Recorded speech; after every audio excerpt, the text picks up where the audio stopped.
여러분들의 선택이시고요. 여러분들이 지금 이제 패킹하셨죠?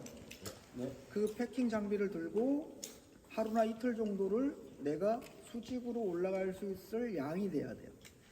그러니까 즉 다시 말해서 사람을 구조하기 전에 여러분이 녹다운 되면 안 된다는 뜻이에요. 그러면 최소한의 장비로 줄여야 되거든요. 그래서 여러분들이 지금 이제 선택한 장비들을 갖고 가실 거고, 갔다 오신 다음에 반드시 여러분들이 뭐를 하셔야 되냐면 한 번도 쓰지 않은 장비가 뭔지를 알아야 돼요. 그죠? 그럼 어떻게 해요? 다음부터는 뺄 수 있겠죠. 그죠? 그래서 어떤 연습을 하시면 되냐면 2박 3일을 들어가요. 근데 2박 3일의 코스가 100m 하강도 해야 되고요. 등반 하강도 해야 되고 등반도 해야 되고 구조도 해야 돼요. 그리고 거기서 먹고 자야 돼요. 근데 제가 어떤 제한을 두냐면 배낭은 40리터만 가져오게끔 만들어요. 40리터 배낭에다가 그거를 자기가 2박 3일치 물량을 다 집어넣을 수 있을까요? 헬멧, 안전벨트, 로프, 그 다음에 매트리스, 침낭부터 시작해서 다 넣을 수 있을까요? 그러면은 그 중에서 우선순위가 정해지겠죠. 다 필요하지만 어쩔 수 없이 제한할 수밖에 없는 상황이 만들어진 거예요. 그럴 때 여러분들이 거기서 어떤 거를 먼저 우선적으로 뺄 건지는 어떻게 하느냐, 쫙 깔아놓고 그 중에 최우선되는 순위부터 넣는 거죠. 그죠? 그 다음에 배낭을 넣어요. 근데 또 안 들어가. 그러면 그 중에서도 또 빼야 되는 거죠. 그런 부분들을 갖다가 자꾸 트레이닝 하다 보면 자꾸 내 부분에 맞는 필요한 장비들, 그런 상황에 맞는 장비들을 자꾸 선택할 수 있어요. 그러니까 갔다 오신 다음에, 현장을 갔다 오시거나 훈련을 하신 다음에 분명히 하나도 안 쓴 장비들이 나와요. 카라비나도 몇 개가 소요된지가 나오고요. 그런 거를 자꾸 계산해야지만 한 사람당 카라비나 개수도 나오는 거고, 슬링도 몇 개가 필요한지 나오는 거거든요. 거기에 약간 플러스 알파 하는 거예요. 그래서 그런 것들을 한번 해보시고요. 오늘은 자, 계곡 속에 이렇게 사람이 있을 거고요. 요게 수색을 나간 대원들에 의해서 발견이 됐어요. 근데 그 수색 대원들이 서치만 하러 갔기 때문에 결과적으로 구조를 할 수 있는 상황은 아니고, 밑으로는 절벽이에요. 계곡 따라 내려올 수가 없어요. 그러면 다시 이 사람들은 이제 능선으로 올려야 되죠. 그죠?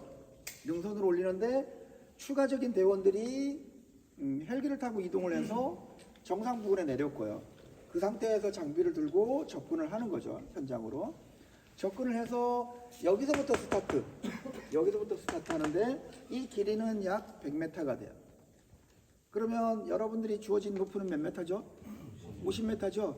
산에 가실 때는 절대 50m, 60m 이상의 로프를 여러분들은 가져가시면 안 돼요. 100m 로프는 여러분들이 산속에서 치고 올라갈 수 있는 양이 아니에요. 특히 스태틱 로프는. 그러니까 여기서 어떻게 해야 돼요? 그러면 한 번 내려와서 다시 한 번 더 내려와야 되겠죠. 그죠? 그죠? 하중을 받은 상태에서 또 여기서 체인지 해야 되는 거죠. 그러면 여기에 구조대원들이 뭐 해야 돼요? 먼저 내려와서 지점을 만들고 대기해야 되겠죠. 그죠? 그러면 내려온 상태에서 로프에 하중을 풀어야 또 디바이스를 걸겠죠. 디바이스도 여러분들 제가 2개만 가져가라 그랬죠. 그거는 여러분들이 어떻게 운영할 건지는 잘 판단하시면 될 것 같고요. 다시 이 사람을 들것에다 패킹해서 올릴 때도 마찬가지죠. 비탈 경사에서 구조대원과 구조대상자가 들것에 몇 명 정도가 매달리죠? 최대? 네, 최대 뭐 4명에서 4명도 다 연결되어 있는 상태가 되는 거죠. 근데 만일에 여러분들이 끌어올리는데 그 4명을 못 끌어올리는 상황이라 그러면 어떤 방법을 써야 돼요? 도르래 시스템의 배율을 늘리거나 하중의 무게를 줄이거나, 그죠? 근데 하중의 무게를 줄이게 되면 구조대원이 옆에 2사람, 뒤에 1사람 있을 거 아니에요, 그죠? 그러면 만일에 앞에 사람이 빠지면 들것은 어떻게 돼요? 자꾸 땅으로 파고 들어가고 마찰이 생기겠죠. 마찰이 생기지 않게 하려면 어떻게 해야 돼요?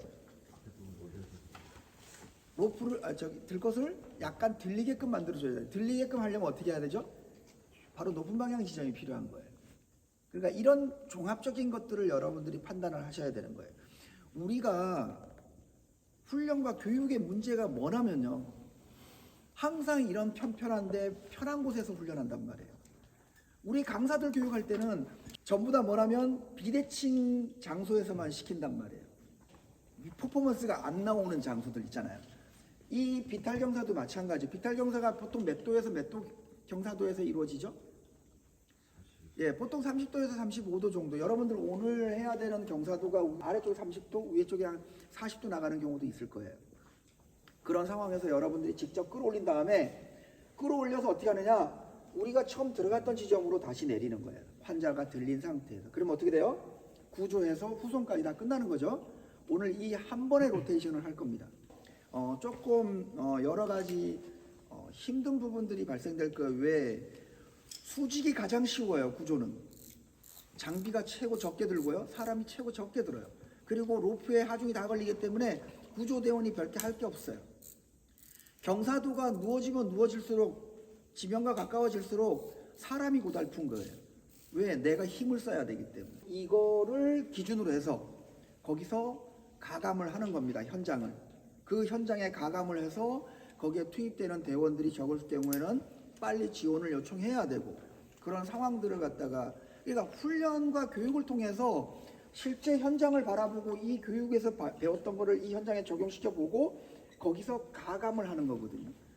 그런 것들을 한번 오늘 최대로 한번 해보도록 하겠습니다. 그래서 제가 여러분들한테 장비를 선택하라고 하는 이유는 뭐냐면 여기서부터 걸어가는 그 과정 속에서 여러분들의 무게감을 느끼실 거 아니에요. 그죠? 불편함을 느끼시고 그런 것들을 자꾸 트레이닝 하셔야 내가 어떤 불편함에서 어떤 거를 빼야 될지를 좀 선택할 수 있게 돼요.